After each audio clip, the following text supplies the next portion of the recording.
Small screen వాళ్ళకి కాదు, big screen వాళ్ళు కూడా పిలిపించి భారీ మొత్తం డబ్బులు చెల్లించి టాప్ హీరోయినే బిగ్ బాస్ హౌస్లోకి దింపేసి ఆడించబోతున్న బిగ్ బాస్. హై లిస్ట్లో నిలిచిపోయిన బిగ్ బాస్ ఇప్పటికే టాలీవుడ్లో 5 సీజన్లు ఇప్పటికే కంప్లీట్ చేసుకొని ఇప్పుడు సీజన్ 6లోకి మనందరి ముందుకు వచ్చేయబోతుంది. ఇప్పటికే కంటెస్టెంట్ కూడా ఎంపిక చేసుకోవడం జరిగింది. వాళ్ళలో ఒక్కడిగా కలిసిపోతున్న టాప్ హీరో సమంత. మనం అందరికీ తెలిసిందే.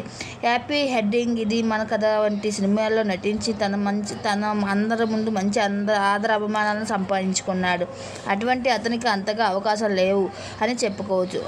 అతని వైపుతో లైఫ్ని లీడ్ చేస్తూ అవకాశాలు ఏమీ లేకపోవడం వల్ల బిగ్ బాస్లోకి రావడం తప్పలేదు అని చెప్పుకురావడం జరిగింది. ఇప్పటికే సిహాన్, యాంకర్ శివతో పాటు వర్షిని వంటి చాలామంది కంటెస్టెంట్స్ ఎంపిక చేయడం జరిగింది. ఈ భాగంగానే సుమంత కూడా ఎంపిక అయ్యాడు. అది తెలుసుకున్న ఫ్యాన్స్ అందరూ పండగ చేసుకుంటున్నారు. ఏదేమైనా సెలబ్రిటీలు రియల్ లైఫ్లో ఎలా ఉంటారో, ఎలా గేమ్స్ ఆడతారో చూడవలసి ఉంది.